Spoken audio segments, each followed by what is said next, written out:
Bismillahirrahmanirrahim. Assalamualaikum warahmatullahi wabarakatuh.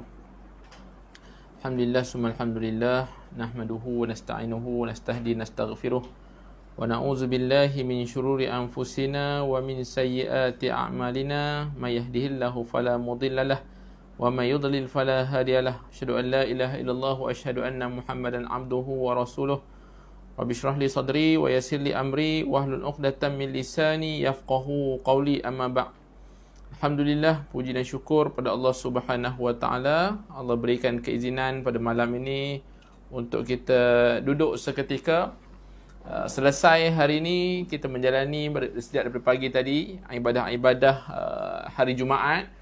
Mungkin ada di kalangan kita yang berkesempatan membaca kahfi, ada sahabat-sahabat kita yang berkesempatan untuk menambahkan selawat, ada sahabat-sahabat kita yang mampu untuk bersedekah, berinfak, berwakaf. Maka ikat amalan-amal tadi dengan keikhlasan kepada Allah Subhanahu wa taala dan berdoa kepada Allah, wa amalan mutaqabbalah, minta pada Allah Subhanahu wa taala agar amalan kita tadi diterima oleh Allah Subhanahu wa taala. Kita syukur pada Allah Subhanahu wa taala sehingga ke saat ini masih lagi Allah berikan peluang kepada kita untuk mendengar kebaikan. Kita syukur pada Allah Subhanahu wa taala sehingga ke hari ini, walau apa pun yang berlaku, di mana jua anda berada, di mana jua tuan-tuan dan puan-puan berada sekarang ini, di utara, di selatan, di barat, di timur, masih lagi Allah berikan peluang kepada kita untuk duduk seketika. Kita nak mengambil masa sebelum kita menanti untuk solat Isyak nanti, mungkin bersama dengan keluarga ataupun di surau masjid dan sebagainya, untuk kita membuat melihat satu dua perkara sebagai satu bentuk muhasabah diri, sebagai satu bentuk untuk merapatkan hubungan dengan Allah Subhanahu wa taala. Mudah-mudahan Allah Subhanahu wa taala sentiasa dengan rahmatnya mengasihi diri kita, keluarga kita dan masyarakat kita. Amin amin ya rabbal alamin. Tuan-tuan dan puan-puan yang dirahmati oleh Allah Subhanahu wa taala, malam ini walaupun tajuk yang disebutkan ataupun yang tertera yang dituliskan itu adalah ilmu membuahkan amal, tapi sebenarnya saya nak sentuh sedikit akhir perbincangan kita pada minggu yang lalu. Kalau kita ingat, masih lagi dalam mengatasi kesulitan. Tuan-tuan ingat lagi, kita dah bahaskan 3 langkah: mencari dan menemui fakta, menganalisis fakta, dan kita mengambil keputusan yang tepat. Sebab kita sampai dekat mengambil keputusan yang tepat sekali.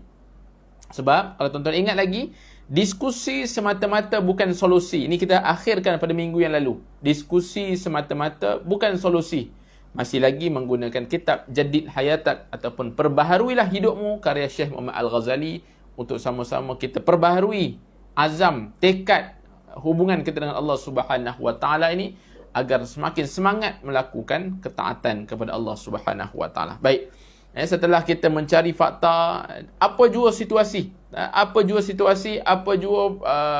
tak kisahlah sama ada kita nak menyelesaikan masalah ataupun nak membuat keputusan dalam kehidupan ataupun nak membuat apa jua, kita memerlukan 3 perkara ini. Mencari fakta, menganalisis fakta, dan yang ketiga adalah memerlukan tindakan. Ini nak sebutkan kepada kita. Baik, kata Syekh Muhammad Al-Ghazali, saya mengenali ramai orang yang tidak lagi memerlukan nasihat atau pandangan daripada orang lain ketika menghadapi permasalahan. Ada bukan? Ada manusia yang tidak perlukan manusia lain sebab dia mampu berfikir secara matang, berfikir secara rasional, mengumpulkan data, menganalisis fakta berseorangan. Tetapi disebutkan kepada kita, golongan-golongan ini mereka berupaya untuk tetap tenang dan berfikir secara objektif kerana mereka memiliki kecerdasan untuk meneliti akar permasalahan dan menentukan solusi yang paling jitu untuk keluar dari masalah tersebut. Ada kan? Mungkin ada di kalangan kita, tuan-tuan. Mungkin ada tuan-tuan dan puan-puan yang bila ditimpa masalah ataupun nak buat sesuatu keputusan, tidak memerlukan diskusi bersama orang ramai. Mungkin hanya memikirkan, sebagai contoh saya kata, kalau kita nak membeli sesuatu yang bersifat memerlukan kos yang besar dan sebagainya, memerlukan kita dah buat analisis fakta, kita dah cari dah kawasan-kawasan tertentu, kita dah buat, dah dapatkan detail keterangan semuanya. Akhirnya kita mula berfikir untuk melakukan satu tindakan. Kecerdasan itu membuatkannya seakan-akan telah mengetahui rahsia yang terdapat dalam pelbagai musibah. Ada pula orang yang tidak mampu memanfaatkan potensi akal mereka ketika menghadapi masalah. Bukan semua orang boleh buat seorang-seorang. Ada manusia yang terpaksa berdiskusi, mencari pakar, mencari rakan-rakan untuk mendapatkan keputusan ataupun mendapatkan satu tindakan yang firm, tindakan yang tegas dalam kehidupannya. Mereka bergantung kepada emosi dan perasaan. Ada sebahagiannya.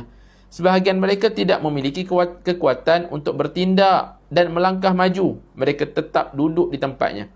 Ada manusia yang mampu berfikir secara rasional. Ada manusia yang tak buat apa-apa. Ada manusia yang boleh buat berdikari seorang diri. Jadi jangan sampai kita manusia yang seolah-olah tidak mampu berbuat apa-apa. Ini sebutkan kepada kita ni. Mereka tetap duduk di tempatnya, tidak bergerak sedikit pun dan terpenjara oleh kebingungan dan keraguan. Ada manusia saya sebut tadi, manusia yang mampu buat sendiri. Ini manusia yang menggunakan potensi akal mereka dengan baik. Ada manusia yang berdiskusi bersama dengan rakan-rakan, itu juga baik. Ada manusia yang tak mampu nak keluarkan satu tindakan, tak mampu untuk nak mengeluarkan diri daripada permasalahan, hatta disebut terperangkap ataupun terpenjara oleh kebingungan dan keraguan, tak mampu nak bergerak. Akhirnya duduk, semakin resah. Ini disebutkan kepada kita. Jika seseorang itu mempunyai pendapat, milikilah pula tekad yang kuat. Allahu Akbar, tuan-tuan. Kadang-kadang kita dah ada pendapat dah, kita dah ada tindakan apa yang perlu dilakukan, tapi tak mempunyai tekad yang kuat. Sebab tu Syekh Muhammad Ghazali sebut kepada kita, kalau dah ada pendapat, kalau kita dah ada suatu perkara yang kita nak buat, milikilah pula tekad yang kuat. Sebab pendapat akan rosak jika kau ragu-ragu melangkah. Kadang-kadang kalau kita dah ada pendapat ataupun dah ada solusinya, maka kalau kita melangkah dengan ragu-ragu, kalau kita tak kuat nak melangkah, akhirnya nanti takut-takut apa yang kita ambil tadi merosakkan pula pendapat ataupun solusi yang kita ambil. Ya benar, ada waktu-waktu tersendiri yang untuk berdiskusi, berselisih pandangan atau bertukar fikiran. Memang diskusi dan bertukar fikiran akan membantu kita mencari jelas akan fakta penyebab masalah dan mencari solusi. Namun, diskusi semata-mata tidak menyelesaikan masalah. Tuan-tuan. Ni tuan-tuan perempuan yang baru masuk. Ahlan wa sahlan, selamat datang. Saya jawab Assalamualaikum warahmatullahi kepada semua. Saya nak ambil di penghujung sedikit ni. Di penghujung bab mengatasi kesulitan ataupun bagaimana kita berhadapan dengan masalah yang disebutkan oleh Syekh Muhammad Ghazali. Iaitu saat kita nak membuat keputusan. Setelah kita menganalisis fakta, setelah kita mengumpulkan data-data maklumat semua dah dapat dah, timbul kepada tindakan. Kata Syekh Muhammad Ghazali, kalau hanya berdiskusi semata-mata tak akan menyelesaikan masalah. Memang kalau kita tanya pendapat sekian, tanya dapat pendapat sekian, kalau kita hanya sekadar itu saja, itu belum mampu menyelesaikan masalah. Solusi bagi suatu masalah, kata Syekh Muhammad Ghazali, dan kesulitan, solusi bagi suatu masalah dan kesulitan adalah apa? Melangkah, mengambil tindakan. Tuan-tuan yang ada kitab boleh garis kat situ. Diskusi semata-mata tak akan menyelesaikan masalah. Solusinya apa? Solusinya adalah melangkah, mengambil tindakan. Nak tak nak, kita kena buat sesuatu. Kena langkah. Kalau dah dapat dah perkara tersebut, kalau dah dapat dah pendapat tersebut, walaupun pahit, kita dah baca dah minggu yang lalu, walaupun pahit, tapi kita tak tahu hikmahnya. Yang penting untuk melangkah, yang penting untuk bertindak. Kadang-kadang dalam situasi tertentu, bertindak cepat lebih diperlukan dibanding diskusi. Allah Subhanahu wa taala berfirman, dan bermusyawarahlah dalam surah Ali Imran ayat 159. Dan bermusyawarahlah dengan mereka dalam urusan itu. Kemudian apabila kau telah membulatkan tekad, tawakallah kepada Allah. Sungguh Allah mencintai orang yang tawakal.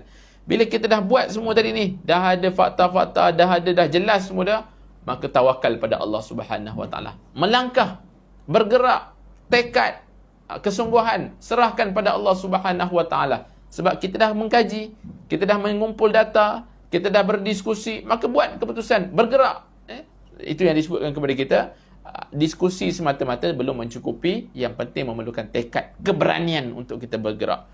Peringkat diskusi untuk membicarakan satu masalah tidak boleh dilakukan terus-terusan. Disebutkan kepada kita. Diskusi merupakan langkah pertama. Ya, diskusi boleh, tapi kalau berterusan, asyik berdiskusi sahaja, tak menyelesaikan masalah. Hari ni diskusi, minggu depan diskusi, bulan depan diskusi, 2 bulan diskusi, 4 bulan diskusi, 10 bulan diskusi, setahun diskusi, bertahun-tahun hanya diskusi saja, masih belum dapat menyelesaikan masalah. Sebab itu penting kepada kita, kalau mungkin yang mengambil masa yang lama, langkah pertama, kalau tuan-tuan ingat, Syekh Muhammad Ghazali pesan kepada kita, langkah pertama, ya, mungkin memakan masa. Tapi kalau dah peringkat yang ketiga, memerlukan tawakal ataupun bergerak terus untuk mencari solusinya. Baik. Kemudian kita laksanakan keputusan yang telah diambil. Tindakan pelaksanaan harus segera dilakukan supaya terhindar daripada keengganan, kebimbangan dan rasa malas. Subhanallah. Ini yang kita nak tanam dalam diri kita. Supaya apa yang kita lakukan tadi ni, nak hindarkan daripada kadang-kadang sifat malas, rasa kebimbangan, rasa tak confident. Sebab perlu lakukan. Bila dilakukan, merasakan bahawa langkah yang kita ambil setelah kita menyiasat tadi, langkah yang kita ambil setelah kita mengumpul data tadi ni, diiringi dengan tawakal kepada Allah, maksudnya yakin Allah Subhanahu Wa Taala tidak akan meninggalkan kita. Semakin lama suatu masalah dibiarkan, semakin kita malas menyelesaikannya. Dan semakin kita enggan berganjak daripada rasa selesa ketika sekadar melupakan masalah. Buanglah keraguan, buanglah rasa malas, buanglah rasa takut, lalu segera ambil tindakan seraya tetap memohon bantuan dan perlindungan daripada Allah. Tengok, Syekh Muhammad Ghazali sebut kepada kita, setiap kali walaupun tindakan itu sudah diambil, tapi dalam masa yang sama, jangan lupa mohon bantuan, pertolongan daripada Allah Subhanahu Wa Taala. Walaupun keputusan sudah diambil, kita sudah bergerak, bertindak dan sebagainya, jangan lupa mohon pertolongan daripada Allah. Kalau masih lagi ada perasaan rasa malas dan sebagainya ini, kita khawatir lagi lambat kita bergerak, bertindak, maka lagi berlarutan masalah-masalah dalam kehidupan kita. Sebab itu disebutkan kepada kita, hakikatnya kemenangan tidak akan muncul kecuali daripada keberanian mengambil tindakan. Tuan-tuan, ini boleh buat satu ayat yang hebat, yang untuk disematkan dalam diri kita. Kemenangan itu tak akan muncul kecuali keberanian mengambil tindakan. Apa saja, apa jua perkara yang kita nak lakukan dalam kehidupan kita, nak menyelesaikan masalah, nak melakukan apa jua, memerlukan keberanian mengambil tindakan. Tapi perlu ingat, keberanian itu berdasar neraca syarak. Keberanian yang kita ambil itu tidak melanggar batas-batas syarak. Bila kita meletakkan, sebagaimana yang Syekh Muhammad Ghazali dah sebutkan kepada kita awal dahulu, bila kita letakkan urusan akhirat yang paling utama, dunia Allah Subhanahu Wa Taala akan berikan kepada kita. Sebab itu apa jua keputusan yang kita lakukan, keberanian untuk kita mengambil tindakan, bila saat bersama dengan Allah Subhanahu Wa Taala, pastinya kita akan rasa kekuatan itu. Walaupun kita manusia membenci keputusan tersebut, sebab kita nak buat keputusan itu, biarlah keputusan yang diredai oleh Allah Subhanahu Wa Taala. Tanpa pelaksanaan, kemuliaan, kejayaan, keberhasilan hanya menjadi mimpi. Hanya menjadi mimpi sebut. Kalau tak buat, kejayaan ke, nak dapat kemuliaan ke, nak dapat hasilnya pun hanya menjadi mimpi indah. Kenyataan pahit tidak akan berubah manis kecuali setelah kita meniupkan semangat juang ke dalamnya dan menganggapnya sebagai sesuatu yang baik dan terus bergerak aktif untuk merealisasikan kebaikan itu. Maka tekad dalam diri kita. Kita nak buat ni sebab nak buat kerana Allah Subhanahu Wa Taala. Nak buat ni sebab nak buat perkara yang Allah suka. Nak memilih sesuatu yang Allah redha. Maka bulatkan tekad kita, bulatkan semangat kita, langkah, tawakal, fatawakkal Allah. Fa iza azamta fatawakkal Allah. Bila kita dah berazam, bertekad, maka serahkan urusan pada Allah Subhanahu Wa Taala. Kemudian disebutkan kepada kita, bila timbul keraguan akan menjauhkan kita daripada kemenangan. Keraguan akan meluputkan keberanian. Sama halnya keraguan juga akan merosakkan keimanan. Setelah memikirkan pelbagai pertimbangan, berdiskusi dengan para sahabat dan mengambil keputusan, Syekh Muhammad Ghazali sebut tentang kisah bagaimana Nabi SAW. Bila Nabi SAW dah berdiskusi dengan para sahabat, dah ambil keputusan, Nabi SAW akan segera melaksanakan keputusannya, tidak pernah mundur ataupun berpaling. Jika diputuskan untuk berperang, Nabi tak pernah menarik keputusannya meskipun banyak sahabat yang ragu-ragu, bahkan mempersoalkan keputusannya. Bila Nabi dah berdiskusi, Nabi dah ada tekad dah, maka Nabi akan terus bergerak. Kalaulah selepas itu ada bunyi-bunyi lagi, maka ini dapat melemahkan, akan menimbulkan keraguan. Ini disebut ni, setelah berdiskusi, bukannya sembrono saja, sembrono kan, bukannya terus saja buat keputusan, bukan, tapi setelah berdiskusi, setelah mengkaji, bila dah dapat keputusan, maka fatawakkal ala Allah. Saat mendengar khabar bahawa pasukan Quraisy bergerak menuju Madinah untuk membalas dendam atas kekalahan mereka di perang Badar, Nabi SAW berfikir untuk membiarkan pasukan musuh memasuki Madinah kemudian menyerang mereka di dalam kota. Saat itu pasukan musuh sudah berkemah di pergunungan Uhud. Menurut pertimbangan Nabi SAW, akan menguntungkan kaum muslim jika mereka berperang di kota Madinah dan membiarkan musuh memasukinya. Namun, pendapat Nabi SAW ini ditentang sebahagian pasukan muslim dari kalangan muda. Mereka ingin langsung menyerang pasukan musyrik di Gunung Uhud tanpa menunggu musuh masuk Madinah. Ini kerana jumlah para pemuda di antara pasukan muslim cukup banyak dan mereka tampak sangat bersemangat. Anggota pasukan lain yang lebih senior terpengaruh dengan pendapat mereka yang mengusulkan kepada Nabi SAW untuk menghadapi musuh di medan Uhud. Akhirnya Nabi SAW mengikuti keinginan mereka dan tidak memaksakan pendapat baginda. Baginda SAW bergegas menyiapkan baju perang dan bersiap-siap keluar dari Madinah. Ini Nabi. Maksudnya ada sahabat-sahabat yang berdiskusi dan Nabi terima. Secara rasional Nabi terima pendapat tersebut. Dengan semangat juang, sebab rasionalnya, semangat para pemuda ketika itu nak berperang, Nabi nampak baik mereka keluar. Akhirnya Nabi terus melangkah. Namun, walaupun ada sahabat-sahabat yang rasa telah bersikap terlalu keras sehingga Nabi SAW harus mengikut pendapat mereka, keraguan tiba-tiba menyelimuti diri mereka dan kembali menyusulkan kepada Nabi SAW agar menjalankan strategi pertama. Tetapi Nabi SAW bertegas dengan sabda Nabi, pantang bagi Nabi SAW sudah mengenakan baju besi untuk menanggalkannya kembali sampai Allah menetapkan sesuatu baginya dan bagi musuhnya. Ini contoh yang dibuat oleh Syekh Muhammad Ghazali kepada kita. Baik, kesimpulannya tuan-tuan, dah berminggu-minggu kita bahaskan tentang menghadapi masalah ni, menghadapi kesulitan ni. Apa kesimpulannya? Melihat kehidupan dengan bijak, merancang masa depan kita dengan di atas hati nurani dan menegakkan dada kita tanpa rasa ragu dan gentar, yakni bertindak. Setelah kita dah sebut 3 langkah tadi ni, maka tanamkan tekad kepada kita untuk bergerak, untuk melakukan sesuatu. Apa jua keputusan dalam kehidupan kita, rasionalkan diri kita.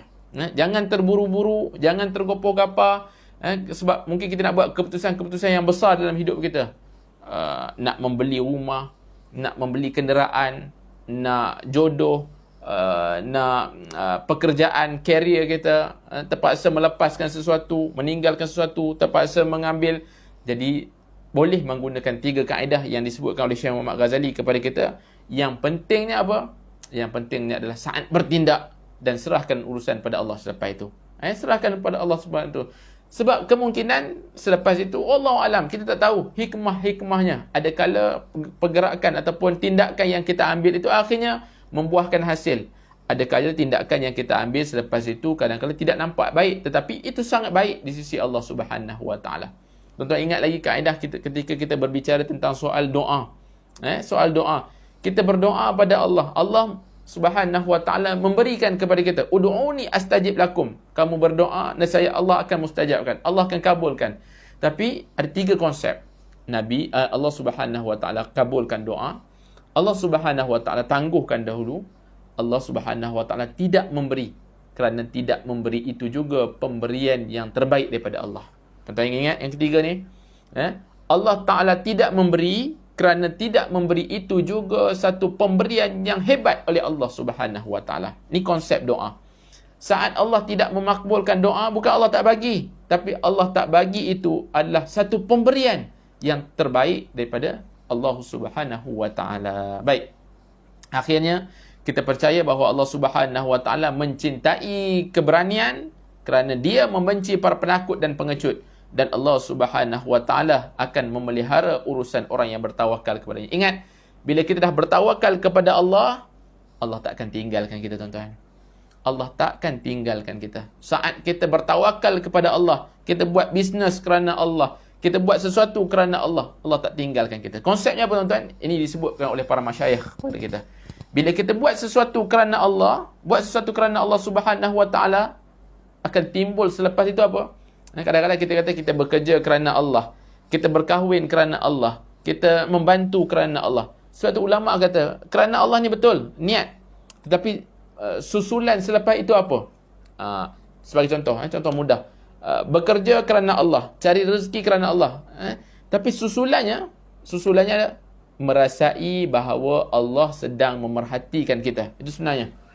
Bila kita kata beribadah kerana Allah, saya ambil contoh, solat. Solat kerana Allah. Solat kerana Allah, susulannya apa? Merasai diri sedang dipantau oleh Allah. Inna salati wa nusuki wa mahyaya wa mamati lillahi rabbil alamin. Kita sebut ni janji kita. Jadi bila kita solat, kita kata solat kerana Allah, susulannya merasai Allah sedang memerhatikan kita. Nescaya apa yang kita rasa? Kita akan bersungguh-sungguh dalam solat kita. Tuan-tuan, bila kita kata bekerja kerana Allah, kita keluar pagi-pagi, tinggalkan isteri kita, mungkin tinggalkan keluarga kita. Saat kita keluar, kita kata kita bekerja kerana Allah, susulannya apa? Setiap masa kita sedang dipantau oleh Allah Subhanahu Wa Taala. Contoh yang paling mudah, mana mungkin manusia tergamak untuk minum dari tangan kirinya saat dia merasakan bahawa Allah sedang melihat dirinya. Itu mudah. Walaupun tak adalah sampai hukum haram dan sebagainya, tuan-tuan, tapi adab, tergamak kita. Tapi sebab manusia yang merasakan bahawa Allah sedang memerhatikan, adakah masih tergamak untuk makan walaupun gula-gula ataupun kacang daripada tangan kiri, makan jajan dengan tangan kiri, sebab merasakan Allah memantau. Seolah-olah contoh yang mudah juga. Bila kita buat kerja di pejabat, bos tengah tengok kita, apa yang akan jadi? Kita akan buat rajin, teliti, cek nombornya, tarikhnya, perkataannya, teliti kita lakukan. Jadi bila kita buat sesuatu kerana Allah, jaga anak kerana Allah, jaga ibu ayah kerana Allah, bersahabat kerana Allah, meninggalkan keluarga kerana Allah. Bila kita buat sesuatu tu, rasakan CCTV Allah sedang memantau kita. Allahu Akbar. Sifat tawakal ini Allah tak akan tinggalkan kita sampai bila-bila, tuan-tuan. Ini yang disebutkan kepada kita. Akhirnya kita dapat menyelesaikan sesuatu kesulitan dengan baik bersama dengan Allah Subhanahu Wa Taala. Baru kita nak masuk kepada tajuk yang dipaparkan tadi ni. Ilmu membuahkan amal. Ilmu membuahkan amal. Apa maksud ilmu membuahkan amal ni? Banyak disebutkan oleh Al-Imam Al-Ghazali dalam kitabnya Ayyuhal Walad. Banyak Imam Ghazali tegur kita, ilmu bukan sekadar ilmu sahaja. Kalau sekadar ilmu masih lagi belum mencukupi. Ilmu memerlukan satu tindakan. Kalaulah manusia itu, kata Al-Imam Al-Ghazali dalam kitabnya Ayyuhal Walad, kalau manusia itu ada ilmu tapi tak beramal, ibarat manusia yang dah ada semua persiapan senjatanya, dah ada persiapan senjata yang tajam, tapi bila datang seekor singa menerkam, kalau dia tak gunakan senjatanya itu, maka dia akan dibaham. Perumpamaan ini, kata Imam Ghazali, seperti seorang manusia yang ada ilmu. Kalau dia tak menggunakan ilmu itu untuk beramal, maka apa gunanya ilmu dalam dirinya? Sebab itu hari ini kita nak lihat Syekh Muhammad Ghazali dalam kitab Jadid Hayatak membuat satu tajuk, ilmu membuahkan amal. Apa dimaksudkan ilmu yang membuahkan amal? Baik, kita mulakan. Pada kajian sebelumnya, saya telah mendefinisikan ilmu sebagai apa? Persepsi, prinsip dan kemahiran. Ilmu itu apa? Persepsi, prinsip dan kemahiran. Persepsi ni apa? Persepsi ialah konsep mengenai sesuatu. Ia sekumpulan asas dan terminologi yang ditetapkan dalam kalangan pakar pelbagai disiplin ilmu. Itu asasnya. Adapun kemahiran pula adalah pengalaman yang didapati seseorang daripada pengetahuan mendalamnya atas pelbagai wawasan dan apa yang disedarinya daripada konsep-konsep ilmu tertentu. Kemahiran terbentuk kerana banyaknya persepsi dan adanya prinsip yang boleh diikuti. Nampak? Ini ada kaitannya tentang persepsi, prinsip dan kemahiran. Ilmu tadi disebut tentang prinsip apa? Kita konsep mengenai sesuatu, asas mengenai sesuatu, akan melahirkan prinsip yang akhirnya membentuk kemahiran. Kemahiran tindakan tadi lah, tindakan. Sebab itu disebut kemahiran terbentuk kerana banyaknya persepsi dan adanya prinsip yang boleh diikuti. Bila adanya persepsi ataupun adanya asas-asas tadi ni dan adanya prinsip, maka akan lahirlah kemahiran. Baik. Daripada aspek teori tersebut, kita beralih kepada aspek perilaku, yakni aspek akhlak, perilaku, keimanan dan perbuatan. Boleh saya katakan, kata Syekh, kadang-kadang agama membawa konsep yang sempurna bagi kemajuan dan peradaban, namun agama tidak mampu membawa perubahan jika ilmu hanya disampaikan daripada orang ke orang atau jika ilmu agama hanya dikuasai dan disimpan dalam ingatan. Ingat, ni peringatan ni kepada kita. Seolah-olah satu tamparan buat kita, disebutkan agama tak mampu bawa perubahan apa-apa kalau kita hanya disampaikan kepada orang ke orang ataupun tak dikuasai, hanya dikuasai dalam simpanan ingatan saja. Tetapi agama ini disebut akan membawa perubahan jika kita menjalankan ibadah-ibadah yang diwajibkan atas diri kita seraya berusaha memahami dan menyingkap rahsianya. Ibadah ataupun agama ni bukan sekadar sampai tanpa ada tindakan apa-apa, bukan. Tapi agama yang sebenarnya adalah bagaimana nak melakukan perubahan dengan menjalankan ibadah. Bila kita kata konsep sebagai contoh mudah untuk kita faham. Kalau kita sebut tentang solat, kita boleh baca teori-teori solat dalam kitab dan sebagainya. Tapi tak terhenti di situ saja. Hatta pelaksanaannya memerlukan pelaksanaan. Ilmu di kitab diterjemahkan dengan pelaksanaan.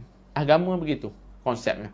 Apa yang kita pelajari dah berminggu-minggu, mungkin di klinik Kubak dan sebagainya, ilmu itu bukan hanya ilmu yang kita dapat membuahkan amalan yang sepatutnya.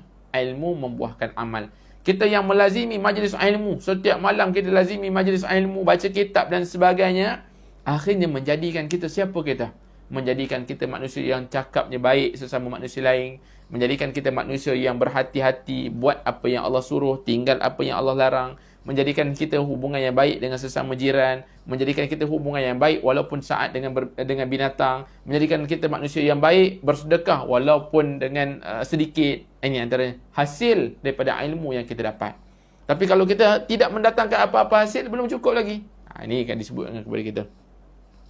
Mengambil agama dengan cara seperti ini hanya mendatangkan sedikit manfaat, bahkan tidak ada manfaat sedikit pun. Dalam sebuah asar disebutkan ada dua jenis ilmu. Ilmu di hati iaitu ilmu yang bermanfaat, dan ilmu di lisan iaitu hujah Allah bagi manusia. Kalau kita kata dapat ilmu kan kita diam tak buat apa-apa, maka tak akan mendatangkan manfaat apa-apa untuk kita. Sebab itu disebutkan ilmu itu dikuasai dengan perbuatan. Ilmu dikuasai dengan perbuatan. Manusia yang berilmu tidak cukup dengan hanya berilmu, tapi kena tengok tindakannya.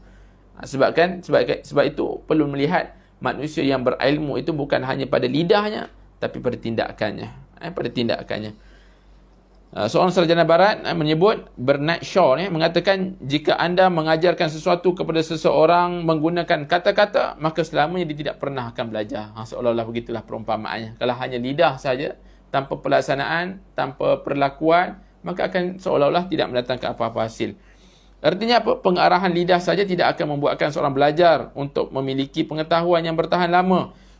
Dan Carnegie menjelaskan, belajar adalah kegiatan positif bukan negatif, dan kita belajar ketika bertindak. Jika anda ingin mengambil manfaat daripada mesej-mesej daripada buku ini atau buku apapun, lakukan dan praktikkan pada setiap kesempatan yang anda miliki. Tuan-tuan, ilmu yang kita dapat, tak kira lah ilmu apa pun. Mungkin tuan-tuan yang spend masa dengan ilmu perniagaannya, ilmu sahamnya, ilmu agamanya, ilmu apa jua ilmu, nak tak nak kena ada tindakan selepas itu. Kalau tidak hanya terbuku saja, maka lakukan. Bila sebutkan ilmu itu dikuasai dengan perbuatan. Kalau kita hanya berdiam diri saja, tidak mampu melakukan apa-apa, akhirnya belum cukup lagi untuk kita menguasai diri kita dengan ilmu. Pengetahuan yang kita gunakan ialah pengetahuan yang ada dalam benak kita. Seorang tabi'in pernah berkata, kami memohon bantuan Allah Subhanahu Wa Taala agar mampu menghafal hadis-hadis Nabi SAW dengan cara mengamalkannya. Berapa banyak hadis yang kita sudah hafal? Maka terjemahkan hafalan-hafalan tersebut dengan tindakan. Kita baca doa, kita baca hadis-hadis tentang doa-doa Nabi SAW. Yang mungkin kita boleh hafal, maka timbul satu perasaan untuk kita melakukan. Sebab itu Nabi SAW mengajarkan kepada kita doa, Allahumma a'inni ala dhikrika wa syukrika wa husni ibadatik. Minta kekuatan daripada Allah untuk kita perbaiki kualiti ibadah kita. Minta Allah kuatkan diri kita untuk melakukan ibadah kepada Allah dengan ilmu-ilmu yang telah kita pelajari, walaupun sekecil-kecil ilmu. Baik. Amal atau tindakan akan menghidupkan hati dengan pengetahuan yang sedar dan aktif. Ilmu yang lahir daripada amalan ialah kemahiran. Dengan kemahiran ini, seseorang akan tumbuh menjadi alim yang mencerahkan dan mampu mengetahui tempat-tempat di mana dia harus memijakkan kaki dalam menjalani kehidupan. Tuan-tuan, bila saat manusia berilmu, maka tindakannya akan lain. Tindakan. Apa maksud tindakan yang lain? Bila kita ada ilmu, maka tindakannya sepatutnya selari dengan ilmunya. Ada tak manusia yang tidak memanfaatkan ilmu? Ada. Manusia yang dikurniakan oleh Allah Subhanahu Wa Taala otak yang cerdik, tapi berapa ramai manusia yang otaknya cerdik, belajarnya tinggi tapi melakukan korupsi. Berapa ramai manusia yang otaknya cerdik, pintar, belajar hebat, ada gelaran tertentu tapi masih lagi menzalimi orang lain. Ada? Ada. Ini seolah-olah tidak selari ataupun tidak meletakkan sebenar-benar nilai ilmu pada tempatnya. Akhirnya menjadikan seolah-olah mereka ini seolah-olah menzalimi diri mereka sendiri dengan ilmu yang Allah Ta'ala berikan. Kita nak letakkan ilmu itu pada tempatnya, diiringi, diikat dengan bagaimana ilmu itu merasakan bahawa diri ini sentiasa berada di bawah bimbingan Allah Subhanahu Wa Ta'ala. Akhirnya tidak sombong. Tidak sombong dengan ilmu yang dimiliki. Allah Subhanahu Wa Ta'ala menyebut dalam surah Hadid ayat 28. Wahai orang beriman, bertakwalah kepada Allah dan berimanlah kepada Rasulnya. Nescaya Allah memberikan rahmatnya kepada dua bahagian dan menjadikan cahaya untukmu dan yang dengannya kamu dapat berjalan serta Dia mengampunimu, dan Allah Maha Pengampun dan Maha Penyayang. Keimanan kepada Nabi sallallahu alaihi wasallam setelah bertakwa kepada Allah berarti mengikut sunnah baginda sallallahu alaihi wasallam, sebab baginda sallallahu alaihi wasallam ialah Al-Quran yang hidup di tengah-tengah manusia. Kehidupan Rasulullah sallallahu alaihi wasallam ialah tafsiran nyata daripada kandungan Al-Quran. Tengok para sahabat, mereka belajar dengan Nabi sallallahu alaihi wasallam bukan hanya belajar, tapi bagaimana mereka berusaha untuk mempraktikkan segala ilmu-ilmu yang mereka pelajari. Akhirnya disusuli dengan amalan tadi ni. Bila mereka melihat Nabi, kalau sahabat yang cintakan Nabi SAW ni, di mana Nabi berdiri, mereka akan berdiri.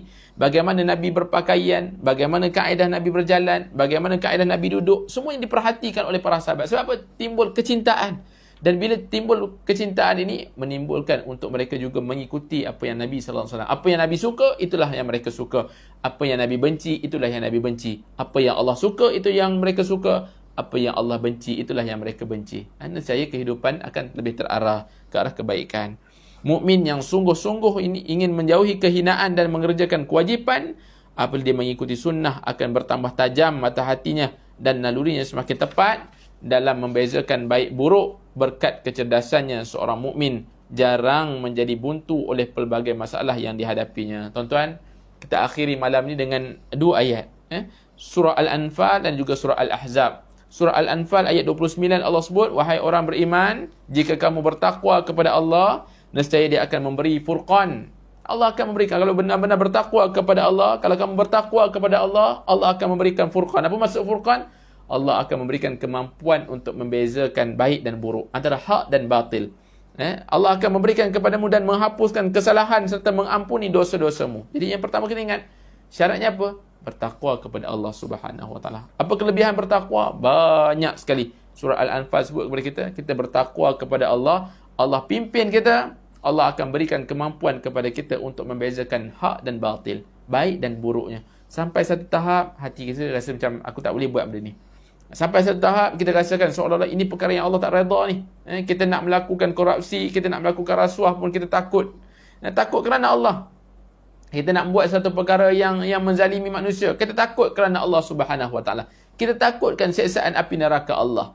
Bila kita buat sesuatu, kita bantu keluarga kita bantu orang susah, kita buat sebab kita tahu bahawa perkara tersebut disayangi oleh Allah Subhanahu Wa Taala. Timbul kecintaan. Yang kedua, surah Al-Ahzab ayat 70 hingga 71 Allah sebut, wahai orang beriman, bertakwalah kamu kepada Allah dan ucaplah perkataan yang baik, nescaya Allah akan memperbaiki amal-amalmu dan mengampuni dosa-dosamu. Dan barang siapa taat Allah dan Rasul, maka sungguh dia menang dengan kemenangan yang agung. Subhanallah. Ini juga ayat motivasi untuk kita ni. Dah kita mempelajari ilmu-ilmu, dah kita mendalami hadis-hadis Nabi, baca ayat-ayat Allah, pesanan untuk saya yang bercakap, tuan-tuan yang mendengar, mari sama-sama kita jadi manusia yang berusaha sedaya upaya nak mengamalkan ilmu-ilmu yang kita pelajari. Tuan-tuan, bukankah dalam hadis tentang yang Nabi sallallahu alaihi wasallam sebutkan kepada kita, tidak akan berganjak, la tadulu qadama 'abdin yaumil qiyamah, tidak berganjak kaki seorang di hari kiamat kelak, melainkan akan ditanya 4 persoalan. Salah satunya apa? ilmunya. Tentang ilmu, bagaimana ia manfaatkan. Ini muhasabah untuk saya juga yang bercakap.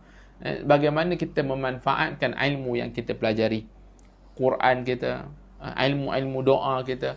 Ilmu apa jua ilmu, pastikan kalau ia bermanfaat, maka kita beramal. Ya, tanda ilmu itu bermanfaat, nescaya kita akan mengamalkan ilmu-ilmu tersebut.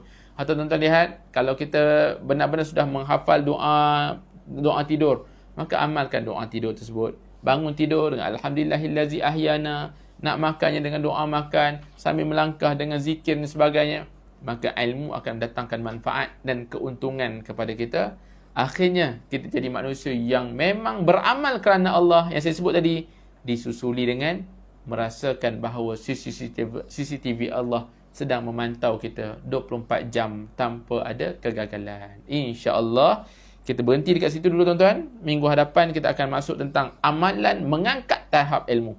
Apa yang Syekh Muhammad Ghazali nak kongsikan kepada kita ni, dengan amalan akan mengangkat tahap ilmu pada dalam diri kita. Yang pastinya perbahasan itu makin baik, makin utuh, dan insya-Allah kita akan melihat bagaimana Syekh Muhammad Ghazali menghuraikan tentang tahapan-tahapan ilmu agar kita jadi manusia yang benar-benar memanfaatkan ilmu yang Allah Subhanahu Wa Taala berikan kepada kita. Terima kasih atas perhatian semua. Mohon maaf atas kekhilafan bicara. Mudah-mudahan Allah Subhanahu Wa Taala bertambah kasih dan sayang kepada kita. Kita akhiri dengan tasbih kafarah dan surah Al-Asr. Subhanakallahumma bihamdik asyhadu an la ilaha illa anta astaghfiruka wa atubu ilaik. Aqulu qawli hadza wa astaghfirullahal azim li wa lakum. Wassalamu alaikum warahmatullahi wabarakatuh.